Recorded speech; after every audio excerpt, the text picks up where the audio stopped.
all are fine at home. Now moving to the class. In the previous class we have discussed the new topic, that is the landforms and the water bodies, and we have learned about different types of landforms. What are landforms, beta?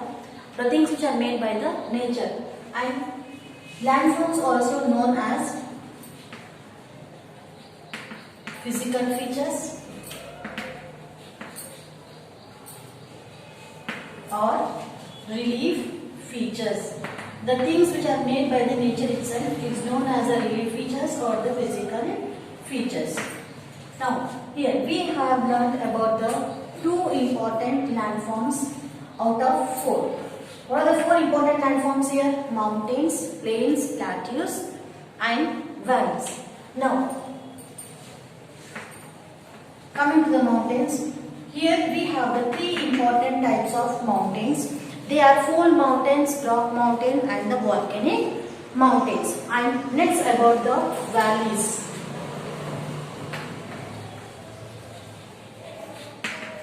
And valleys are nothing but a small flow of water which is coming down with the help of the mountains. Now here we have the two mountains. Now from the high level of the mountains to the low level, here the water is coming across from these two mountains, and here there is a chance of forming the U-shaped and V-shaped. Now here in your textbook you can observe page number 343. Here you have U-shaped valley. Yes. Now in between the mountains we can observe a letter. This is U. So this we call as a U-shaped valley. And when we can see the V shape in between the mountains, it is known as V-shaped valley. So here, with the help of the flow of mountain and with the help of the chain of mountains, we can observe the different shape and we can able to observe the different letters which are formed between the mountains, that we call as a U-shaped or V-shaped valley. Now moving to the next one, that is about the plateaus. What is a plateau? A plateau is a broad highland with a top, with a flat top. So here is a highland and having the flat top. It is also called as a tableland. So plateau is also called as a tableland. Now you can able to observe how the table will be. Right? In our school we used to see but it is completely like this. Right? Now in the same way here this plateau also we can able to observe in a table-like structure. So it is known as a tableland. As the plateau rises from the surrounding areas, its sides have steep slopes. So here from this area, as the plateau is rising, here we can see a very steep, means completely in a straight line we can able to observe. Here we have the plain line. Once the plateau line is rising, here we can able to see it is rising upwards and completely very steep. The surface of the plateau is often cut by rivers and streams. So here whenever there is a flow of water, here there is a chance of cuttings. When the water is continuously flowing from the one direction, only from the one way, we can able to observe that due to the change in the weather conditions, we can able to observe the small cuttings on this. And from here there is a flow of water. Now, plateaus are found in different continents across the globe and rich in mineral sources. Here not only in one particular place, but throughout the whole world we can able to observe the different types of plateaus. And here the mountains. But mountains are very good in soil, and that too very fertile soil. Alluvial soil. From the mountains we get the alluvial soil which is very fertile and very good for the production of the food. And these plateaus are rich in minerals. So here from the two types of landforms, not two, from the mountains we are getting the fertile soil, that is alluvial soil. From the valleys we can see the formation of the rivers, and from the plateaus we are getting the good source of minerals. Now, page number 344. The highest and the largest plateau in the world is Tibetan Plateau in Asia. It is also known as the roof of the world. Where is the Tibet here? Tibet. So, this is our country.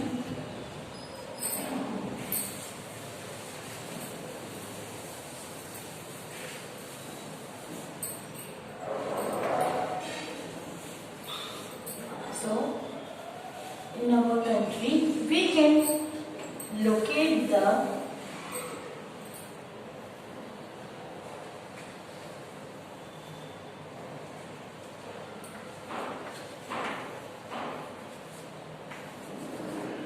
Tibet here. And here, this plateau, the Tibetan plateau, is known as the roof of the world. Roof of the world.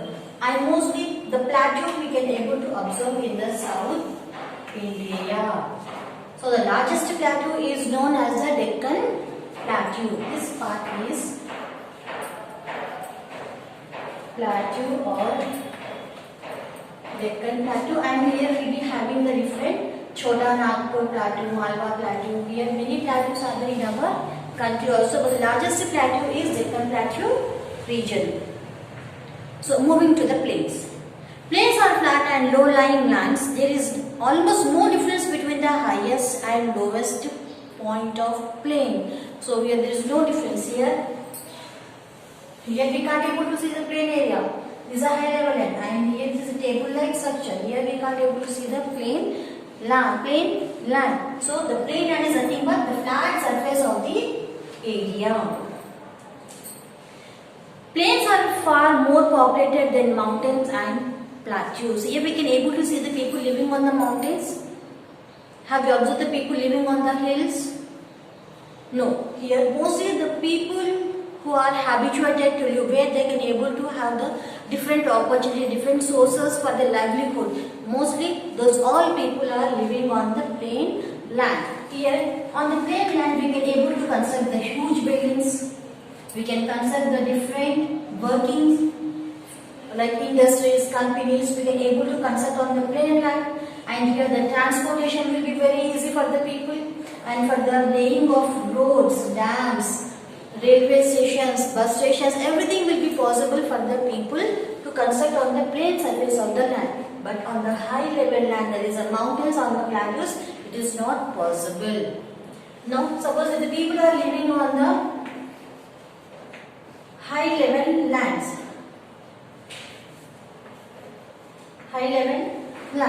Is it possible for the purpose for the people to come every day up and down?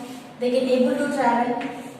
No, it is not possible. And even if they want to go also, it is not possible for the transportation to climb the very huge mountain. So here mostly the populated areas we can able to observe in the plain land forms.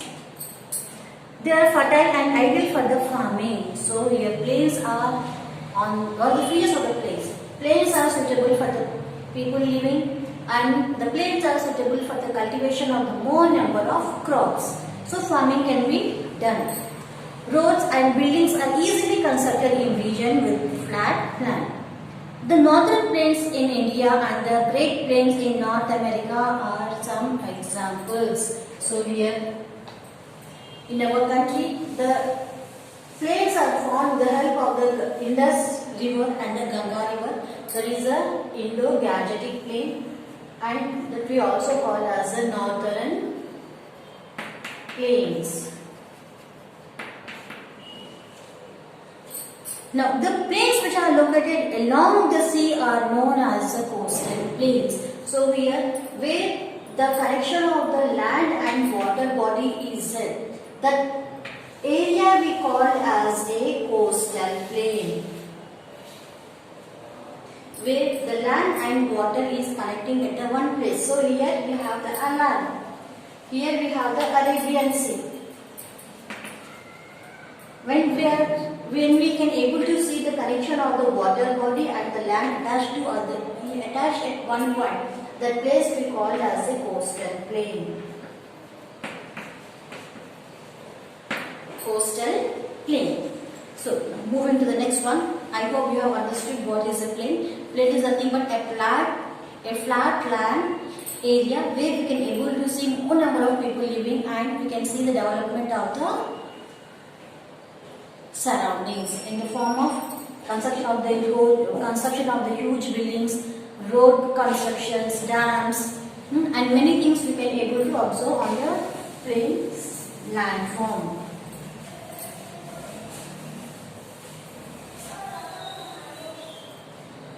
Now, move to the next one, that is about the deserts. About the deserts. Deserts are large areas of land that are very dry and are usually covered with sand.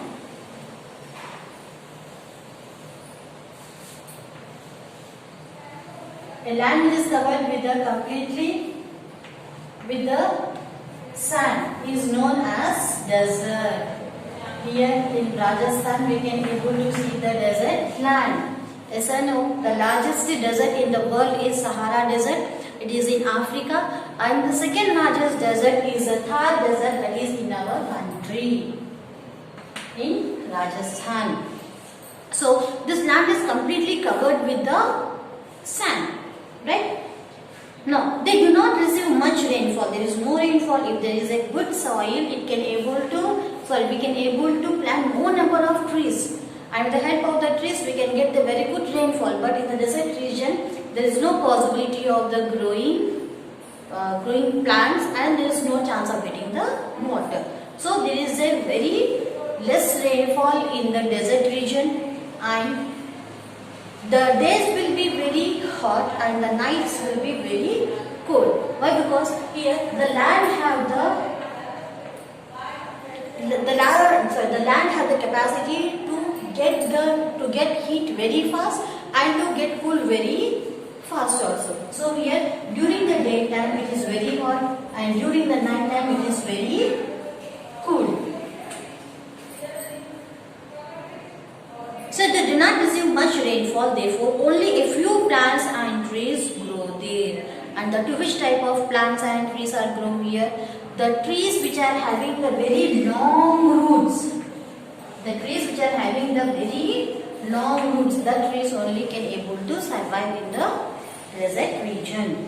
So as climate is unfavorable, these regions are sparsely populated. So here as the living conditions are not suitable in the Thar desert or the desert region, we can able to see the very less people. There are mainly two types of deserts, hot and cold. How many types of deserts? Here we have two, hot and cold. The sand dunes are also formed when the sand gets deposited in the shape of hills. Now here, due to the movement of the air, now here the top layer of the sand will go along with the wind and they will deposit in some other place. So here the formation of the small hills made by the sand is known as the sand dunes. Now plants and animals found in deserts adapt themselves to live in the extreme conditions. Now plants such as the cactus, bubble and baobab are found here, and the camels, snakes and lizards are very few animals that are found in desert, and the camel is known as the ship of the desert. So how the Tibet is known as the roof of the world, in the same way the camel is known as the ship of the desert. Here mostly such animals and the plants we can able to see where they have the capacity to live in that particular conditions, climatic conditions. So the Sahara is in Africa is an example of hot desert, and the Ladakh in India is called as a cold desert. Also cold desert is completely covered with the huge amount of snow. So that we call as a cold desert, and the hot desert is completely covered with the sand. Now moving to the next one, that is about the deltas.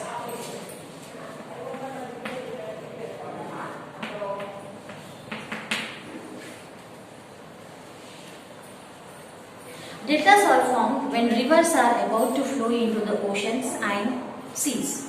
A river carries sediment, so when it reaches near a sea, it slows down. It also divides into several distributaries, forming a triangular landform called delta. The river deposits its sediments in deltas before flowing into a sea or ocean. It looks like the Greek letter. It is in the triangular shape that we call as a delta. So the Ganga Brahmaputra delta is the largest delta in the world. Here, what is the delta? Before here, many rivers are flowing from the North India to South India. From north to south. Before going to join the sea, here on the east side here we have Bay of Bengal, and on the west direction here we have Arabian Sea.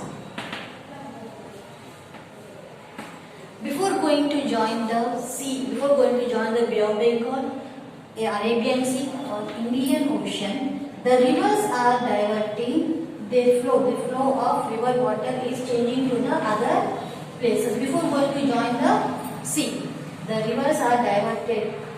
The river's water is diverting to the other places that we call as a delta. The symbol of delta is triangular.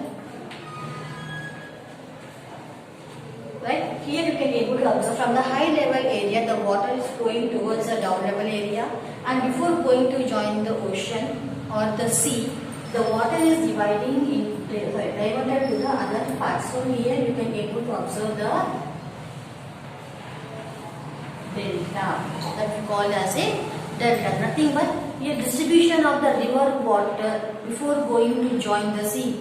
It will distribute to the other parts of the places that we call as a delta. And here we can able to see river Ganga and Brahmaputra is the largest delta in the world. Ganga and Brahmaputra are the largest delta in the world, not in our country but in the whole world. This Ganga and Brahmaputra is the largest delta. I hope you have understood it here. Now about the different types of, about the islands, peninsulas and water bodies we will do in the next class. Please copy down the homework.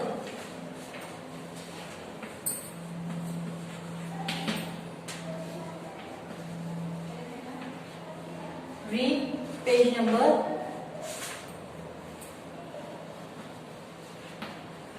343, 344 and underline 20 new words. Take care.